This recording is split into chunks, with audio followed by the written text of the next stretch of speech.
Саламатсыздарбы? Спорт сүйүүчүлөрү саламатсыздарбы?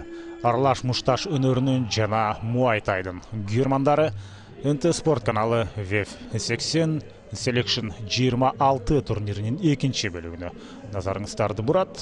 Алгач биз ушул Муайтай же болбосо тайбокс боюнча беттештерге назарыңыздарды бурабыз. Кызматыңыздарда болсо мен Эркин Абдуллаев.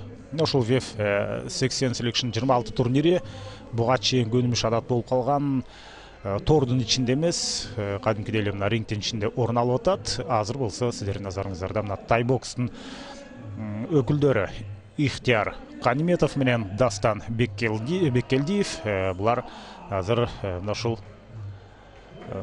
жай тай өлкөсүнүн музыкасынын ыргагында өздөрүнүн денелерин кызытып, жана ушул учурда кандайдыр деңгээлде бий деп деле айтсак болот. Бул анда сырткары салтка айланган өзүнчө бир ритуал. Мына ушундай көрүнүштөр менен башташат. Азыр албетте кириш сөзүн айтып аткан учурда ал тууралуу кенен айта албай калдык, бирок кийинки жуп чыккан учурда бул тууралуу кенен сөз кылабыз. Мына көк мейли ичен Дастан Беккелдиев, ал эми анын атаандашы Ихтияр Каниметов мына ак кара мейли менен ортого чыкты. Жана чындыгында тайбокс өткөн кылымдын аяк жагында жана бул 21 кылымдын башында болуп көрбөгөндөй мына популярдуулугун арттырды деп айтсак болот. Таптакыр артка чегинбеген чыныгы мырзалардын жекеме жеке таймаш өнөрү деп айтсак болот. Экөө тең артка тартпастан ушинтип бири-бирин качырып кирип барып азырынча таасирдүү соккуларды ишке ашырбаса дагы бир топ дымагынын күчтүү экенин далилдеп атышат. Жана ошондой эле ушул аралаш мушташ өнөрү популярдуулугун арттырып баштаган мезгилде айрыкча дал ошол учурга тайбокстун дагы гүлдөп өнүккөн учуру туш келди.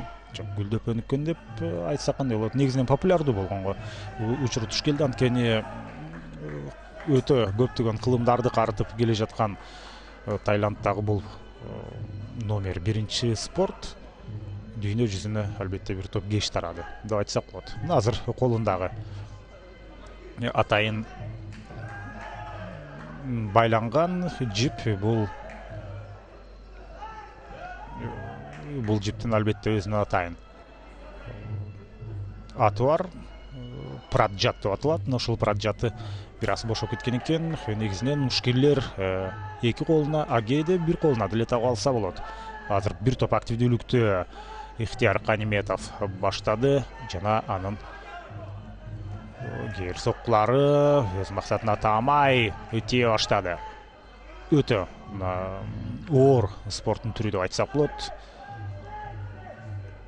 Көптөгөн жекеме жеке спорттун түрлөрүнүн арасынан эң опурталдуусу дагы дал ошол тайбокс деп айтсак.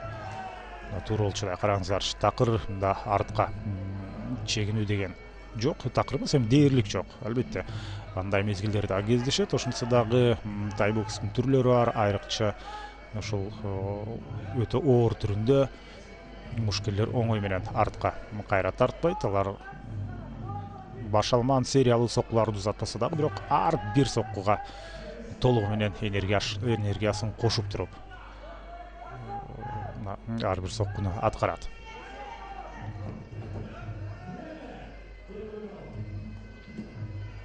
Тайбокс менен биздин атактуу Валентина Шевченко машыккан.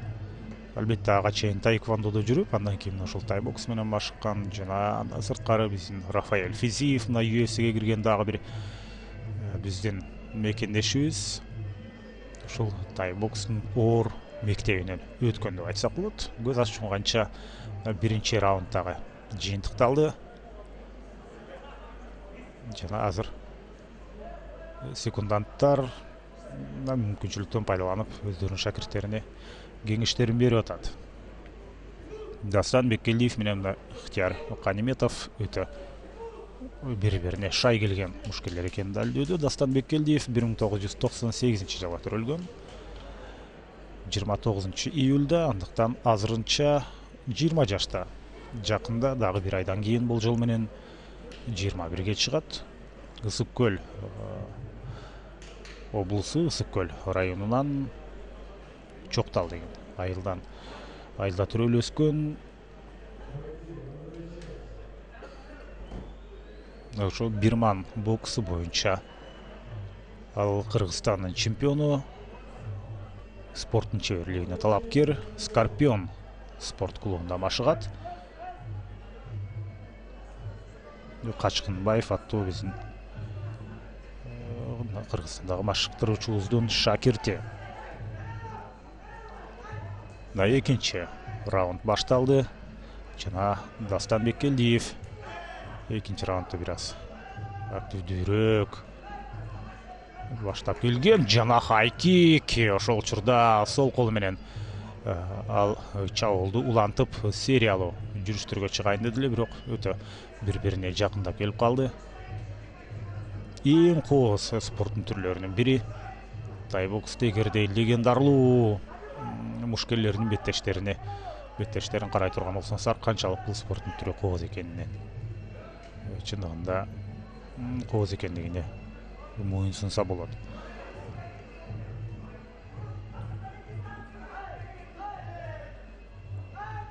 Тайбокс ушул мисалы үчүн бокс же болбосо башка спорттун түрлөрүнөн айырмаланып, соккудан оңой менен булар буйтап кетпейт.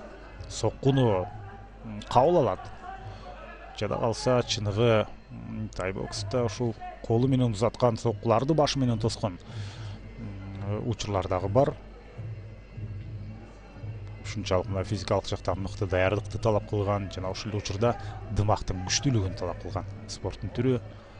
Таиландда мисалы үчүн 2000ден ашык ушул тайбокс боюнча мектептер бар. Бул эгерде жанагы өлкөнүн куралдуу күчтөрүн эсепке албаганда, куралдуу күчтөр, күч структураларын эске албаганда, ал жакта сөзсүз түрдө тайбокс кадимкидей сабак катары каралган.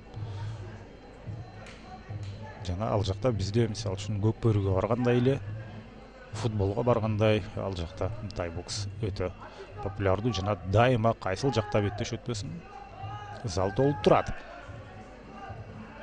Азыр болсо аянттын сыртына Ыктияр Каниметов чыгып кетти. Жана бул жерде эч кандай эреже бузуу жок. Лоу кикти ишке ашырам деген, жана Дастан Беккелдиев азыр түз качырып кирип барды. Ал жакта мына канаткана бар болуп калды. Эгерде ал жок болсо, андан ары дагы канча аралыкка чейин атаандашты сүрүп барат эле.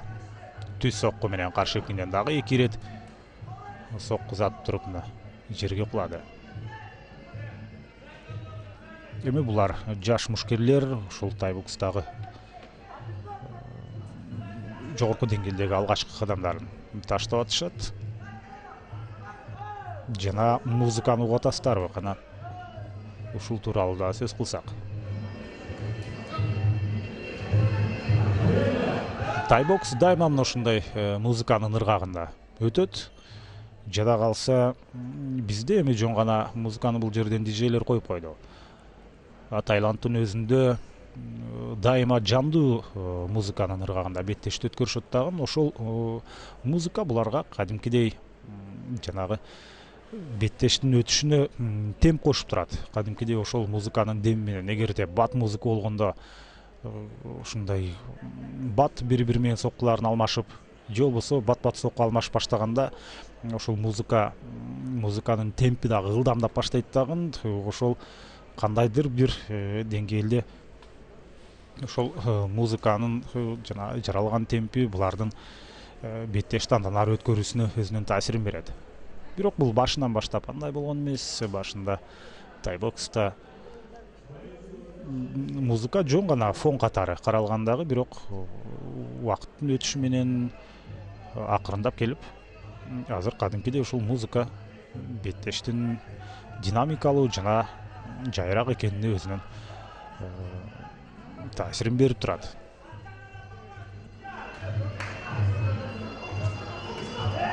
Азыр караңыздарчы, мына ушул айланып колдун сырты менен узаткан сокку өзүнүн максатына жетти, бирок каршы эпкинен даана кармалган жок. Эгерде даана ал сокку тие турган болсо, автоматтык түрдө терең нокаутка кетеринден эч кандай шек жок. Бирок булардын салмагы жеңил.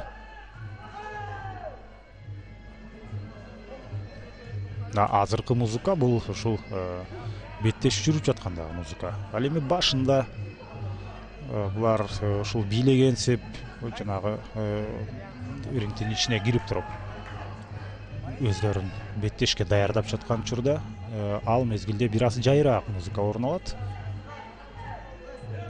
Ал салтка айланган көрүнүштө рамуай. Вайкуру рамуай деп айтып коюшат. Чындыгында ал нерсе биринчиден ошол музыканын ыргагында беттешке жакшы даярданганга, психологиялык жактан жакшы даярданганга мүмкүнчүлүк берет. Концентрацияңды чогултуп, дымагыңды күчөтүп, бардык нерсени унутуп, мына ушул рингдин ичинде гана көңүл бурганга жакшы мүмкүнчүлүк түзүп берет. Азаматына биздин мушкерлер азыр Ыктыяр Каниметов менен Дастан Беккелдиев экөө тең өтө активдүү таймашты өткөрүп атат. Бири-биринен 1 сантиметр дагы артка чегинип койгонго такыр мына ушул барбастан бири-бирин качырып жалаң түз гана кирип барууда. Тайбокстун аурасы дагы башкача. Албетте бул жерде эми ушул вефтин алкагында бүткүл дүйнөлүк кулатуу эр таймаш уюмунун алкагында өтүп атат. Бирок ошентсе дагы баары бир мына азыр тай мушкерлери ушул кадимкидей атмосфераны жарата алды.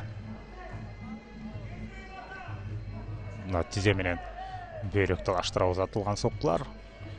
Бул ыкмалар эгерде так таза аткарыла турган болсо, кадимкидей атамдашка өзүнүн таасирин берет. Караңыздарчы кандай түз эч кандай ары бери ойлонуп олтурбастан түз качырып киришет. Тайбокс ушунусу менен дагы кызыктуу, айланып, буйтап, ийкемдүү болуп олтурганды тайбокстагылар сүйө бербейт. Дал ушул Валентина Шевченко деле жакында UFC-нин алкагындагы беттешинде Джессика Айды ошол тайбокстагы кадимкидей эле сокку менен терең нокаутка кетирди. Бир нече ирет тулку бой ушул корпус тарапка биринчи раундда толугу менен жалаң ошол жакка соккузатып, экинчи раундда дагы 2 жолу же 3 жолу эле жаңылбасам, ушул 2-3 жолу ич тарапка соккузатып туруп, андан кийин баш сөөктү көздөй узатты эле. Ал даана таамай тийген учурда ошентип бул жерде таамай тийгенден кийин Джессика Ай терең нокаутка кеткен эле. Азыр болсо жеңүүчүнү аныктайбыз.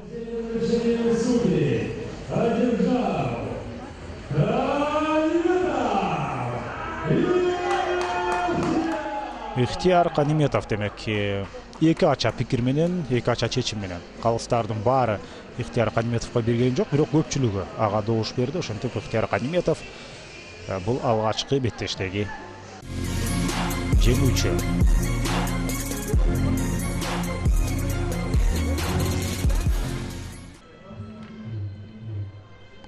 Азыр болсо кийинки жоп Леонид Ли жана Адис Төлөбаев. Леонид Ли бул көк мээлей менен кара чолокшум кийип алган, ылдый жагында ак өңү бар. Ал эми Адис Төлөбаев бул кара мээлей менен чыккан мушкер. Булар 67 килограмм салмак чембирдигинде. Ой-ой, көрүңүздөр мына түз сокку эсепти ачты, калыс нокдаун деп эсептеди. А бирок бул жерде ошол Леонид Ли эч кандай нокдаун алган жокмун деген пикирде. Азыр болсо мына ошентип экинчи дем менен кайрадан өзүнүн ылдамдыгын үстөмдүгүн тагыраагы көрсөткөнгө аракет кылып атат. Леонид Ли ушул алгачкы ылдыйкы жакка түз соккуну өткөрүп алгандан кийин бир аз ардына түшкөн сыяктуу. Караңыздарчы, мына кайрадан ушул түптүз ылдыйкы жакты көздөй узаткан соккулар өз максатына жетип жатат. Жана Леонид Линин азыр тизеси менен бир чабуул өз максатына жетти. 67 килограммдагы мушкелер азыр өтө кызыктуу баштады. Тайбокстун дагы бир өзгөчөлүгү албетте мында партер жок, жалаң туруп беттешесиң, тагыраагы партерде иштебей. Ушунусу менен дагы күйөрмандарды өзүнө тартып турат. Лоу киктерди үстөккө босток ишке ашыра баштады Леонид Ли. Азыр болсо мына Леонид Ли буту менен өтө жакшы иштегенди. Өтө жакшы иштесе, ошол эле учурда Адис Төрөбаев колу менен жакшы иштеп атат. Албетте кол өзүнүн максатына бат жетет, себеби аралык кыска. Бирок тайбокста ушул өтө таасирдүү соккулар баары бут менен жөнөтүлөт. Байкасаңыздар, Леонид Ли бутка көбүрөөк иштеп атат. Мына азыр мидл кик, ага чейин лоу кик. Негизинен тайбокстун өзүндө бул аталыштар башкача, бирок аны албетте биз күндө тайбокс баяндап отпогандан кийин ал күйөрмандарга да толук түшүнүктүү болбойт, жана биз деле андай деңгээлде эмеспиз. Мына азыр караңыздарчы, чыныгы кол менен узатылган соккулар. Адис Төрөбаев тараптан мына жеп сыяктуу соккусу өз максатына жетип атат дагы. Андан кийин 1-2 серияны кошуп ийгенде ошолордун баары тагмай тийүүдө. Адис Төрөбеков, Төрөбаев кечиресиздер. Адис Төрөбаев бул Батухан спорт клубунда машыгат. Арген Керимбековдун шакирти, өзү 19 жашта. Мына буттар кошула баштады. Эми гана өзүнө ыңгайлуу дистанцияны тапты азыр Леонид Ли. Анткени ага чейин ушул өзүнө ыңгайлуу дистанцияны таба албай, жана адаптация боло албай жаткан учурда Адис Төрөбаев бир нече таасирдүү соккуларды, бир нече эмес, бир топ эле таасирдүү соккуларды ишке ашырып ийген. Адис Төрөбаев тай боксу боюнча, ушул муайтай боюнча Кыргыз Республикасынын чемпиону. 1999 жылы төрөлгөн, бою 1,80 метр. Азыркы сокку жакшы аткарылгандай болду эле, бирок албетте Адис Төрөбаев абалды толук көзөмөлгө алып турган. Ошондо мына Адис Төрөбаевдин бою 1,80 метр болсо суу болуп калыптыр. Ринг суу болуп калыптыр, тазалап койсо жакшы болот эле. Анткени булар жерде жатып иштебейт, жалаң туруп, андыктан керектүү учурда буттайып кетип кулап сокку өткөрүп алсаң, андан өткөн калыссыздык жок болуп калат болуш керек.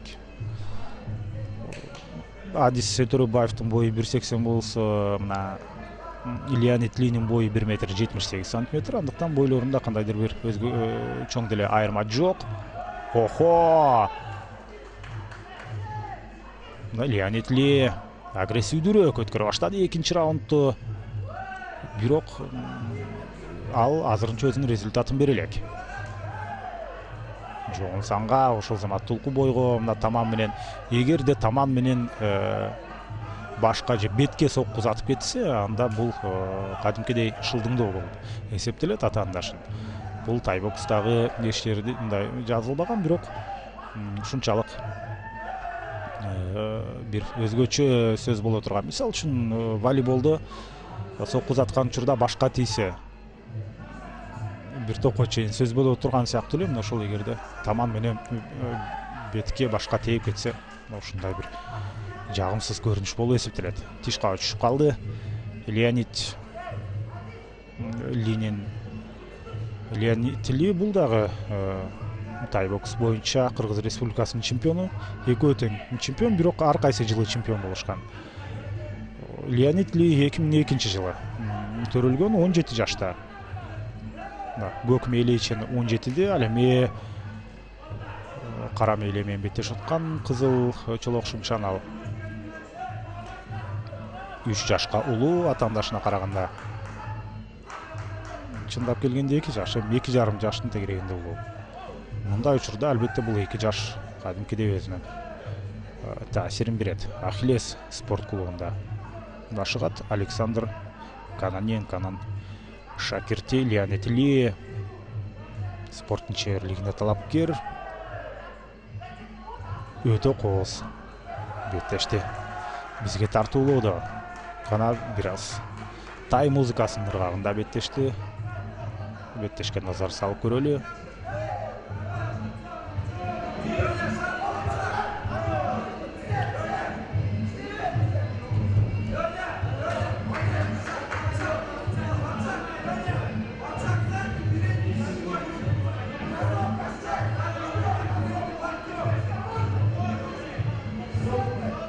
Чындыгында мына ушул музыка кадимкидей кошумча атмосфераны жаратып турат. Жана беттешке өзүнүн кандайдыр бир динамикасын, өзүнүн темпин кошуп берет деп айтсак да болот. 67 килограмм салмактагы бул мушкерлер Леонид Ли менен Адис Төрөбаев өтө сонун 2 раундду бизге сунуштады. Азыр кайрадан секунданттар менен бир сыйра кеңешип алып, чечүүчү раундду башташат. Жаш Кыргызстандын келечекте желегин көп жерде желбирете турган мушкерлерибиз.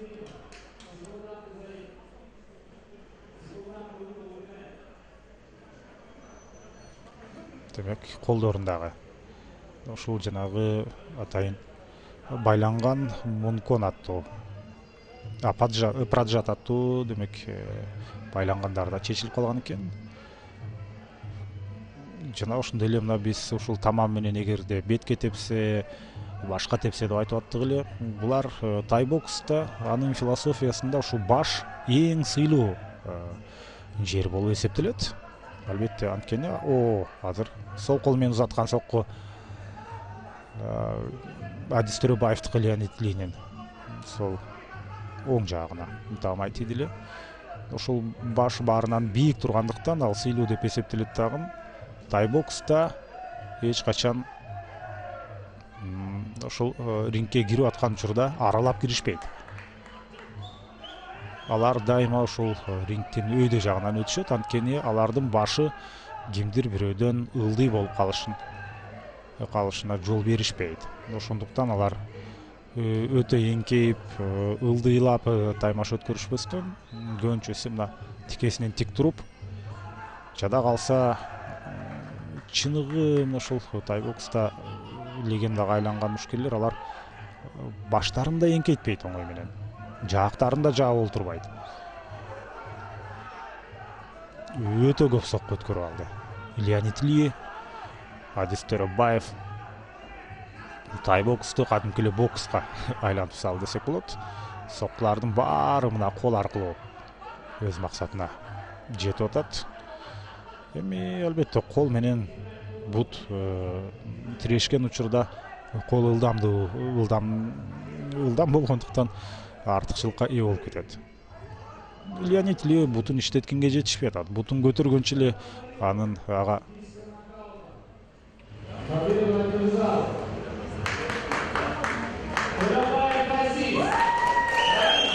Адис Төрөбаев ошентип техникалык нокаут менен жеңишке жетти. Куттуктайбыз, чындыгында өтө жүдөттү Леонид Лини, анын ушул башын кадимкидей камалууга алды дагы үстөккө босток сокку узатып атып. Ошентип техникалык нокаутка жөнөттү.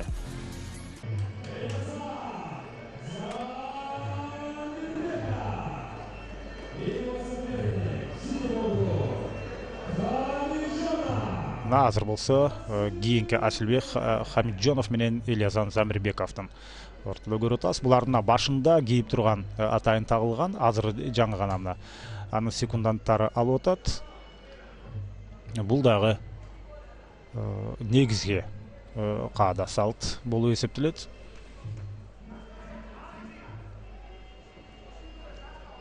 Бул мына ушул башына тагылган нерсе албетте беттештин учурунда эмес, ал башталганга чейин бизге ушул башындагы демек алардын денесин кызыткан бийлери ушул кийинки жуптардыкы алынып салынган экен. Мушкерлерди азыр тааныштырып алалы. Элиазан Замирбеков бул кара мээлейчи, ал эми көк мээлей менен чыккан. Бул Асылбек Хамитжонов. Охо, мына түз качып бар тизе. Ошол эле учурда бут менен хайкик баш сөөктү көздөй эки ирет чабуул орун алды. Таамай өз максатына жетпесе дагы, бирок мындай соккулар эгерде колуң менен тоссоң, мына колго тийген учурда деле бир топ таасирдүү болуп чыгат. Жок, тайбокста мынчалык бүрүшүп туруу туура эмес. Бул тайбокста мушкерлер салкын кандуу жана антип шашып шашмалап калбастан оор басырыктуу болушат көбүнчөсү. Ар бир соккуга өзгөчө ушул өзгөчө жүрөгүн дитин коюу менен ар бир соккуга мамиле кылат.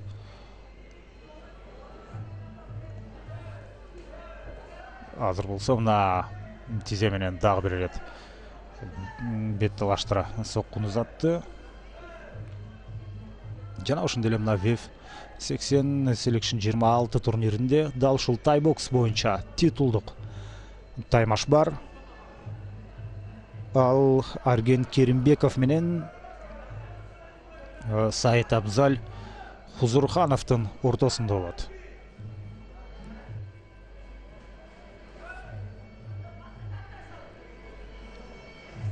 Ага чейин ушул бедел көтөрүүчү таймаштар азыр мындан кийин дагы кадимки эле аралаш мушташ өнөрү боюнча бир нече беттештерге күбө болобуз. Кечээ НТ Спорт каналында биринчи бөлүктү сунуштаганбыз. Бул Борбор калабыздагы Стронг спорттук жайында орун алууда.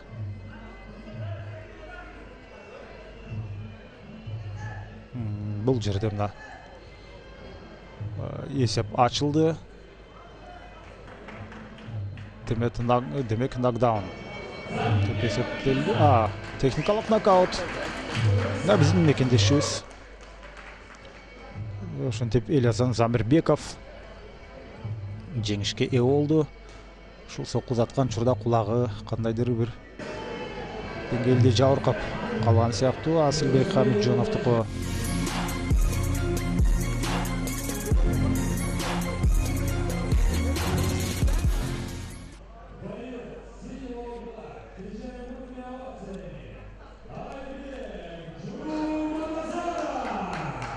Айбек Жуманазаров 57 килограмм салмак чемберлигинде.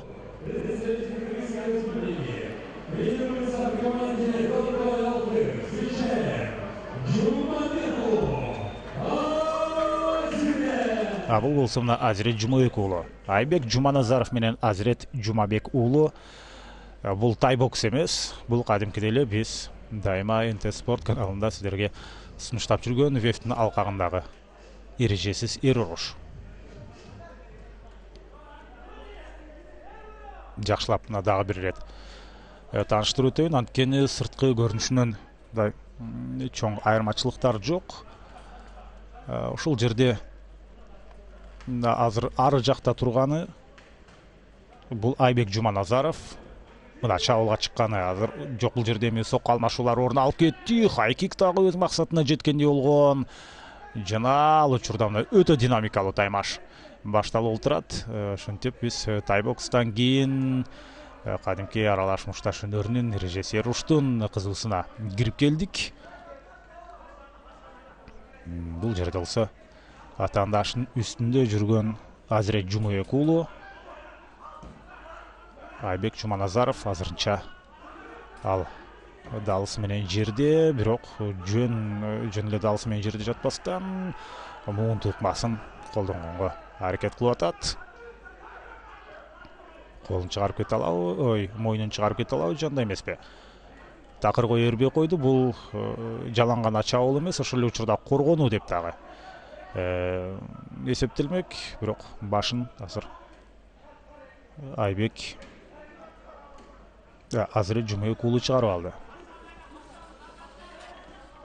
Азырет Жумабек уулу 2000-жылы төрөлгөн. Жаш мушкер, 18 жашта, Ош облусунун өкүлү.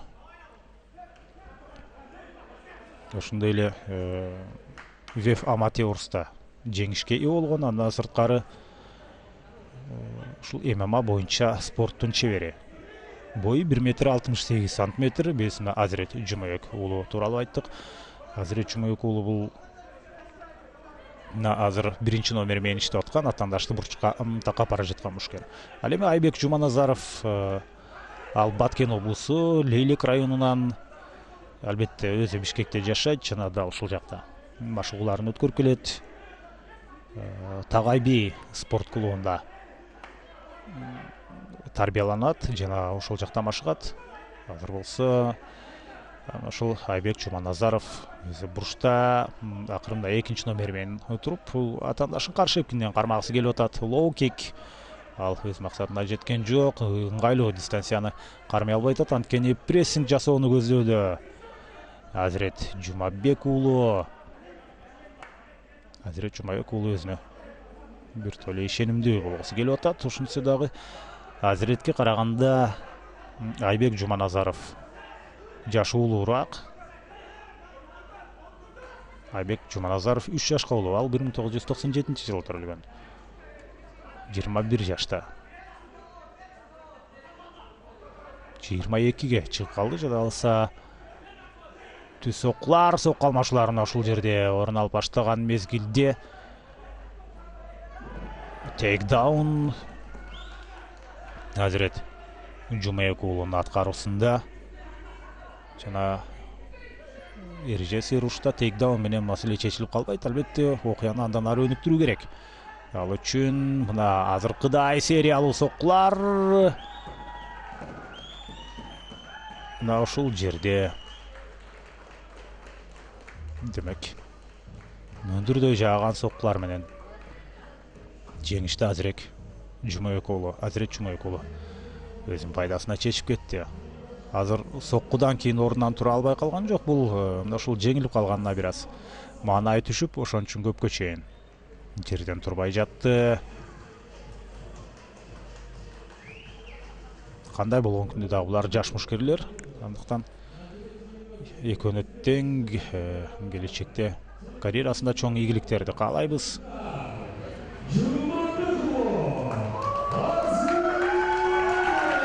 Мына Азырет Жумабек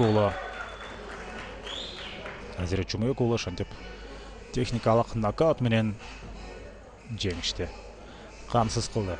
Чын элден куттуктайбыз. Ал эми Айбек Жуманазаровго кийинки турнирлерде ийгилик кааламакчыбыз.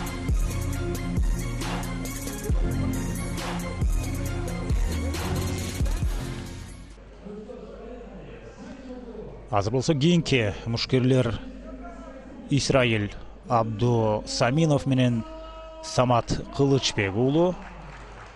Мына Самат Кылычбек уулу сиздердин назарыңыздарда. Анын атаандашы Исраиль Абдусаминов.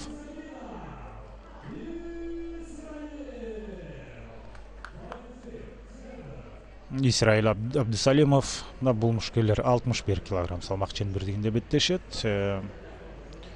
Исраиль Абдусалимов 1999-жылы төрөлгөн.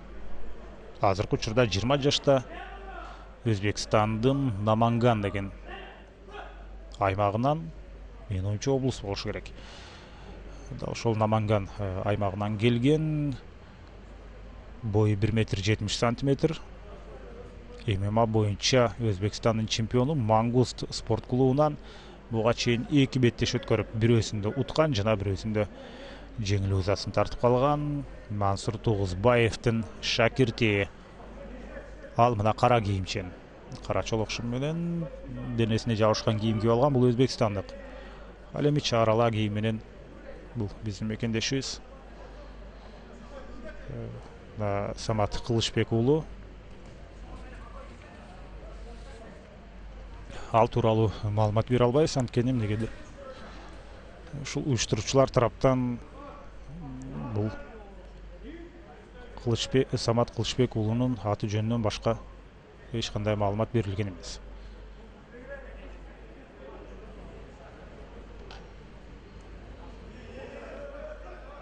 Биринчи номер менен биздин мекендешибиз иштеп атат. Самат Кылычбек уулу азырынча биринчи номер менен иштегенге аракет кылып атат. Мына өзбекстандык мушкерди акырындап бурчка жакындатып барды. Бир караганда салмагы бир тойлоордой сезилет. Бирок ошентсе дагы булар албетте беттеш башталарда бир күн мурда таразыга түшүп, ошол бүт нерсе такталат. Андыктан азыркы заманбап спортто ушул салмак кууп келип туруп, бир күн калган учурда таразыга түшүп, андан кийин беттешке чейин бир күндүн ичинде бир нече килограмм кайрадан салмак кошуп алган учурлар кеңири жайылган. Азыркы жекеме-жеке беттештерде ушул күрөш, эркин күрөш, грек-рим күрөшүнөн баштап ушул аралаш мушташ өнөрү жана башка спорттун түрлөрүндө албетте ушундай көрүнүштөр кеңири жайылып келет. Өзбекстандык беттешке келип эмнеге келгенде, ал жалаң эле ушул артка чегине менен жүрөт. Анын бир гана үмүтү эми каршы эпкинден кармагысы келет. Бир лоу кик мына жоон санын сырткы тарабына узатылды Самат Кылычбек уулу тараптан.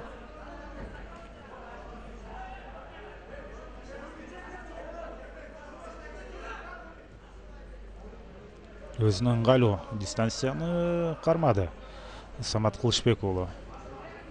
Бирок ошол түз качырып кирип баргандан бир аз сактанып атат, анткени каршы эпкинден кармалып калуу коркунучу бар. Азыр мына айланып узатты, тепкен соккусу дагы чечими жакшы, бирок ал албетте азырынча иш жүзүнө ашкан жок, өз максатына жеткен жок. Өзбекстандык мына Исраил Абдусаминов ушул чегинип жүрүп биринчи раундту жыйынтыктайт сыяктуу.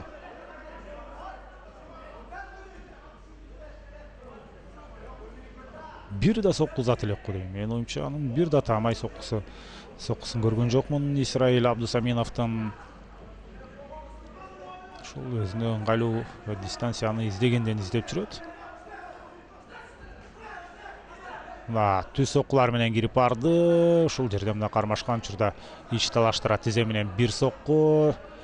Эми муунтук ыкмасын колдонууга аракет кылып атат. Колун байладыбы? Кана эгерде колун байлаган болсо, колу менен тосконуна карабастан да тизе менен сокку узатып атат. Чындыгында мындай тизе менен узатылган соккулар ал тосулганына да башкасына да карабайт. Мына муунтук ыкмасы колдонулуп баштады. Биздин тажрыйбалуу калыс бир секунда да кечикпестен убагында токтотуу керек, анткени уктап калуу коркунучу бар десек жерге жыкты. Кана эми бул жерден артыкчылыгын кантип пайдаланат.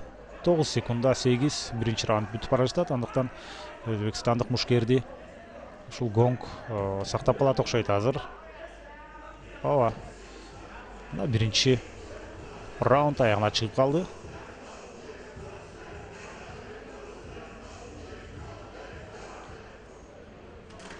Жана экинчи раунд башталды. Бизде мына ушундай биринчи раунд бүтөрү менен көз ачышканча экинчи раунд башталат.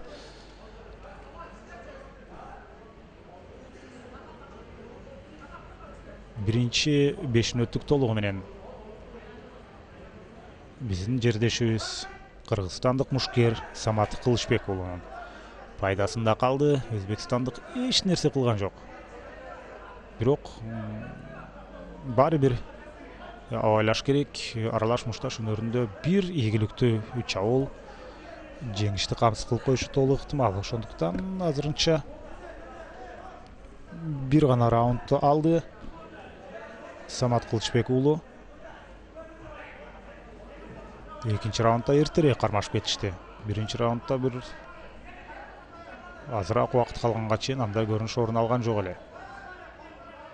Бул ирет дагы мына ушул моюндук ыкынтуу муунтуу ыкмасы болду, токтопту да ушул жерден. Мына чындыгында көлөмү дагы кичинекей көрүнүп атат. Азамат Самат Кылычбек уулу алгачкы старттык гоңтон баштап өзбекстандык мушкер багынып бергенге чейин үстөмдүгүн токтоткон жок.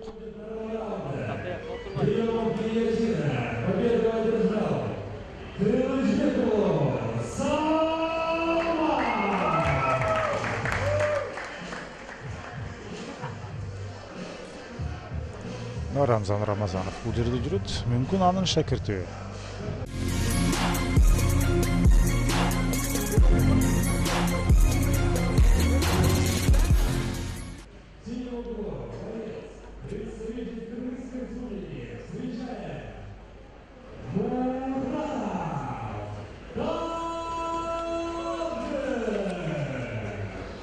Мына Тагдыр Муратов, урматтуу мекендештер, ал биздин жердешибиз, кыргызстандык мушкер Тагдыр Муратов. Ал эми анын атаандашы Нурило Декханов. Нурило Декханов ал 28 жаштагы мушкер, жакында 29-га чыгат. Өзбекстандык, бул дагы Намангандан келген. Нурулат Декханов ал эми биздин мекендешибиз мына Тагдыр Муратов. Ага караганда 8 жашка кичүү. Тагдыр Муратов ошондо 20 жашта. Ал эми Нурило Декханов өзбекстандык мушкер 28-де. Булардын салмакы ченбирдиги 71 килограмм. Тагдыр Муратов Москвада чемпион болгон аралаш мушташ өнөрүнүн алкагындагы турнирде. Анда сырткары ушул эл аралык шердоктоо көрсөткүчү 4 жеңиш, 1 жеңилүү. Жок, шердоктоо эмес, негизи эле өзүнүн карьерасында көрсөткүчү. Биспорт клубунда машыгып келет. Мирбек Буларкиевдин шакирти ушул Тагдыр Муратов. Мушкерлерди айырмалайм десеңиздер, мына Тагдыр бул көк мээлейчен, биздин мекендешибиз. Ал эми анын атаандашы кара мээлей менен жүргөн бул Нурило Декханов. Экөөнүн тең бою 1 метр 75 сантиметр. Нурило Декханов ал ММА боюнча Өзбекстандын чемпиону. 2 ирет жеңишке ээ болуп, бир жолу утулган ушул эрежеси руштагы карьерасында. Азыр болсо өзбекстандык үстү жагында биздин мекендешибиз да алысы менен жерде, бирок ошентсе дагы абалды көзөмөлдөп турат. Бул болгону биринчи раунд. Биринчи раунддун эми гана экинчи минутасы орун алып жаткан учуру.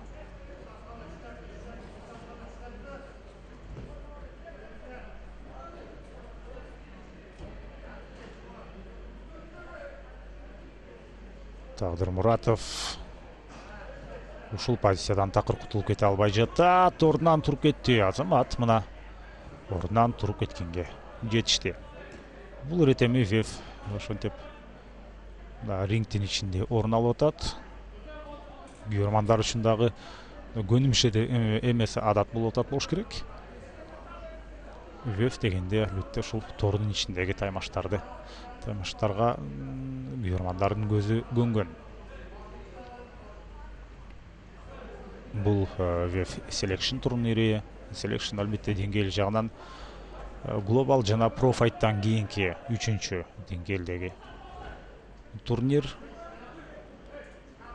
Selection'дан ылдый турган бул аматерс. Аматерс албетте көбүнчөсү эмес, негизинен эле анда ушул жаш мушкерлер өздөрүнүн беттештерин өткөрүп келет.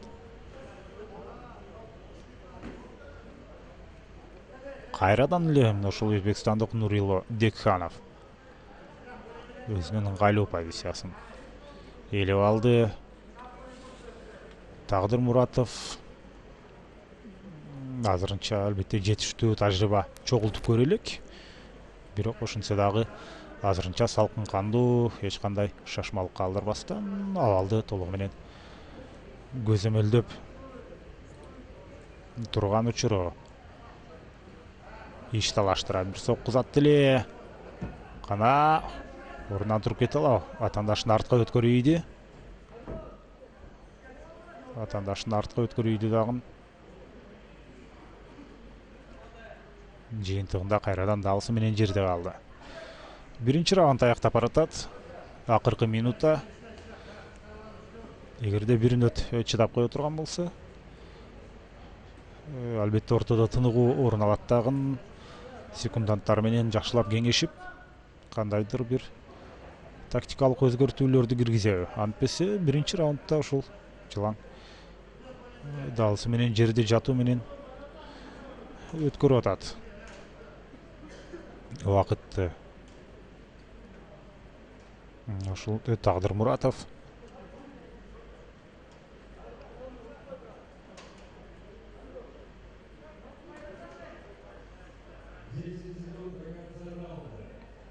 Биринчи раунддун бүтөрүнө 8, 7, 6 жана андан аз секунда калды. Биринчи раунд жыйынтыктала турган болду мына. Биринчи раунд өзбекстандык мушкердин ошентип пайдасында калды деп айтсак болот. Ал канча 3 ирет тейкдаун жасады.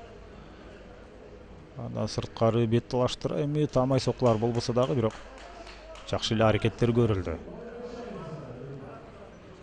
Экинчи 5 мүнөттүк башталат.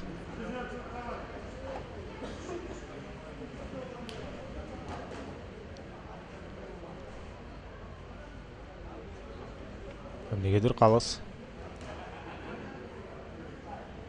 Биринчи раундда айтчу сөздөрдү экинчи раундда айтып аткандай, ал жерде мен байкабаган бир окуя болгон сыяктуу. Анткени калыс эмне болуп атканын толук көзөмөлгө алган дал ошол инсан, андыктан ошол кандайдыр бир нерселерди түшүндүрүүгө негиз бар деп эсептеди. Азыр бутун жерден үзүп бир эмес 2 соккуну узатып кетейин деди эле. Кайрадан биринчи номер менен Нурило Декханов иштеп атат.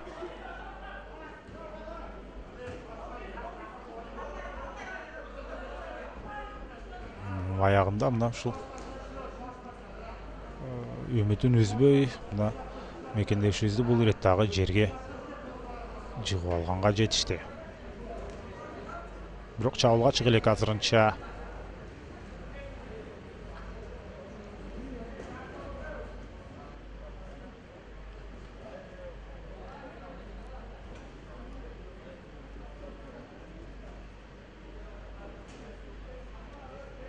Өтө кызыктуу беттештердин бири болгон жок бул таймаш.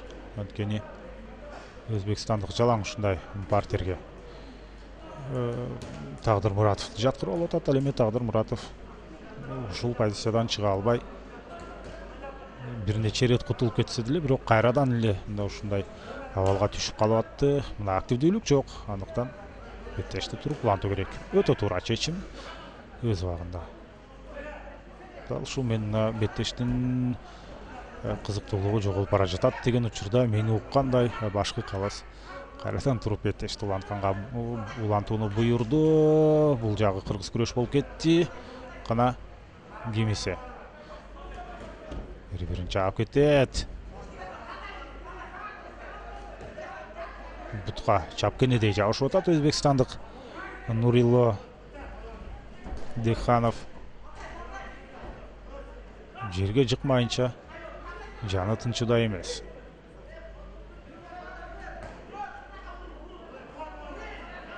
Бет талаштыра соккулар узата берүү керек. Мына ушул жерден бирок сокку узаткан учурда албетте мен эми мындай көрүүчүнүн позициясынан айта турган болсом, чыныгы профессионалдык мамиле боюнча албетте андай учурда сокку узатам деп коргонууда коргонууну начарлатып аласың дагы ошол замат жерге жыгытып кетет. Ошол сыяктуу эле азыр кайрадан жерге жыкты.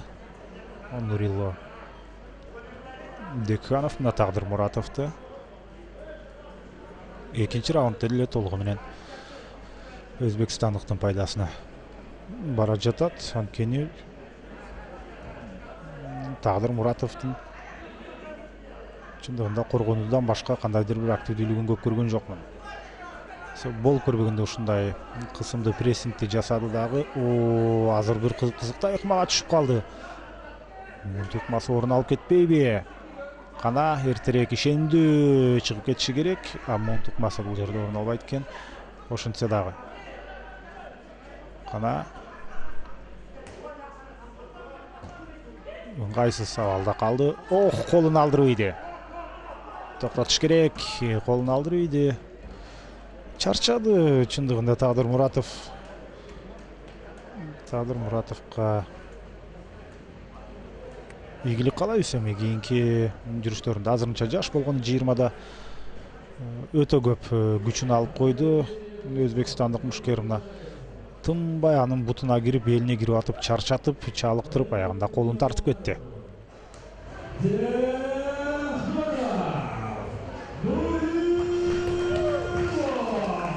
Мына Өзбекстандан келген конок мушкер ошентип жеңишке ээ болду. Биз мекендешибизге кийинки турнирлерде албетте ийгилик каалайбыз. Жана биз ишенебиз.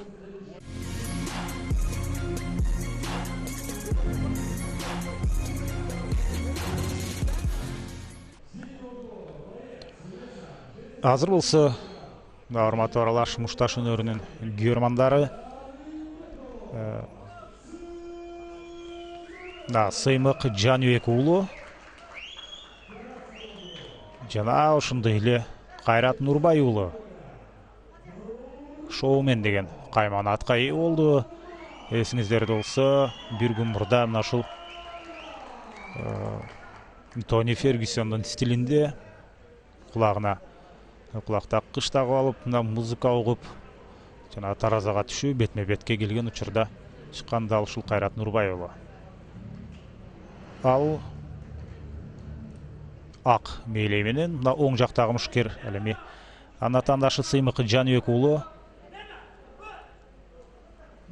Ал кара мээлейчен.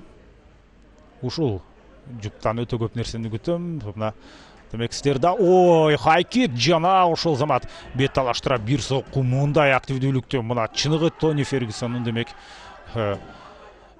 стилинде деп айтабызбы. Бирок ал учурда Сыймык Жаныбек уулу мына өзүнө келе түштү.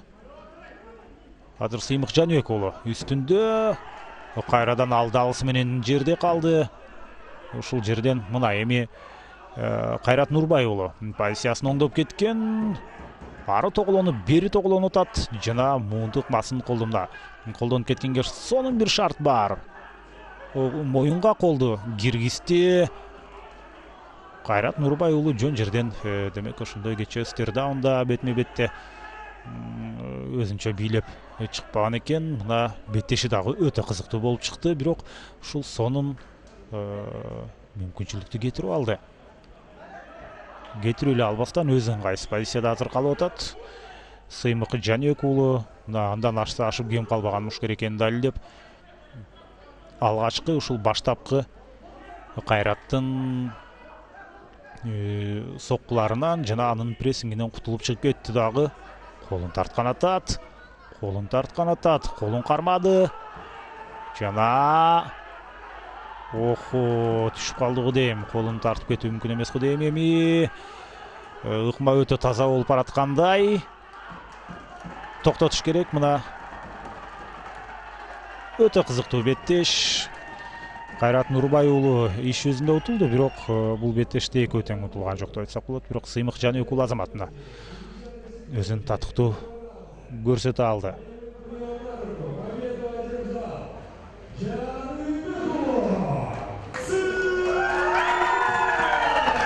Сыймык Жаныбек уулун жеңиши менен куттуктайбыз. Экөө тең биздин мекендештерибиз кыргызстандыктар, андыктан экөөнө тең кийинки турнирлерде ийгилик каалайлы.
Нармату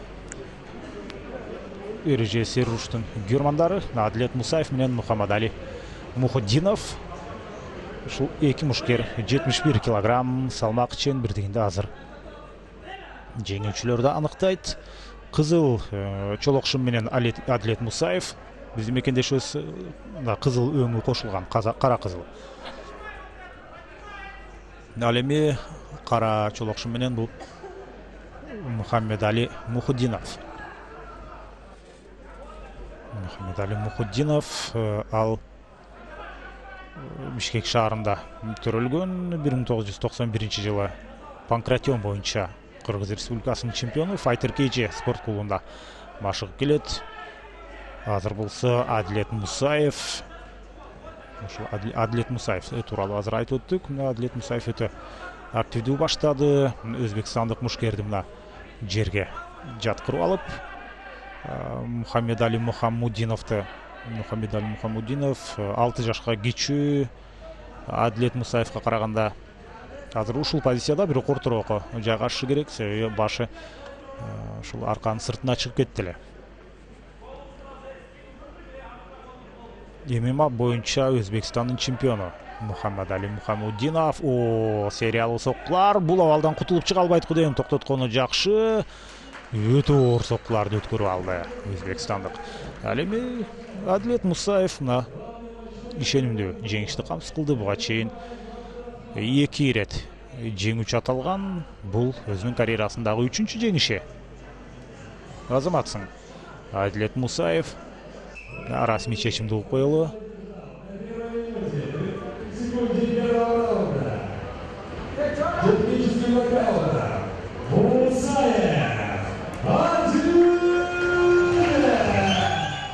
Адлет Мусаев ошентип биринчи раундтун алгачкы минуталарында эле ошентип жеңишти камсыз кылды.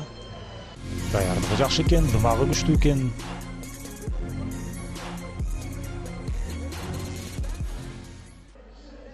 Ал эми азыр биз башында сөз кылып өткөндөй эң негизги күткөн таймаш бул чемпиондук куруу үчүн болгон Муайтай боюнча, ушул тайбокс боюнча 63,5 килограмм салмактагы чемпиондук курга эки талапкер бар. Бирөөсү Арген Керимбеков, экинчиси Саидабзаль Хузурханов.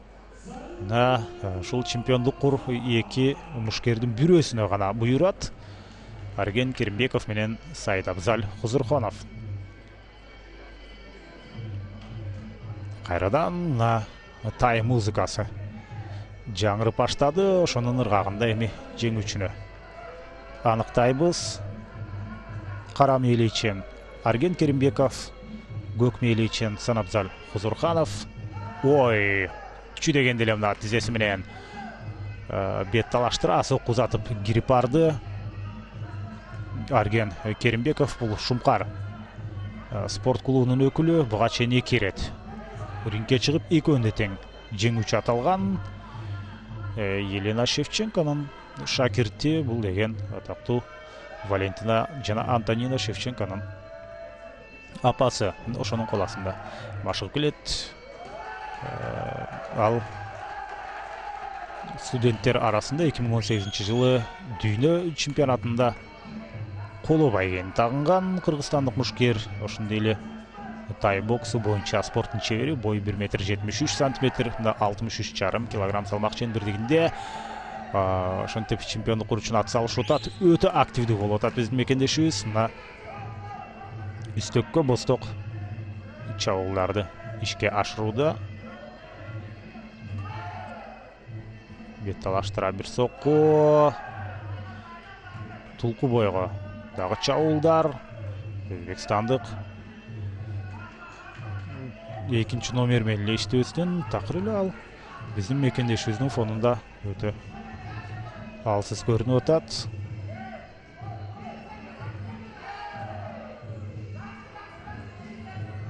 Жана ушул дем алуу органына сокку өткөрүп алып өзүнө келе албай жатат го дейм. Кана уланта албайт.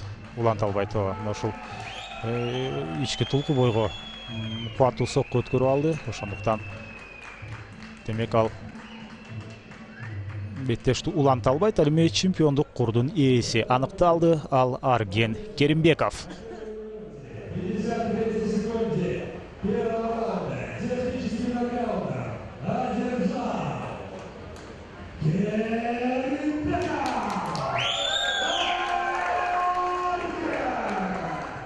Куттуктайбыз мекендешибизди Арген Керимбековду. Мына ишенимдүү жеңиште камсыз кылды.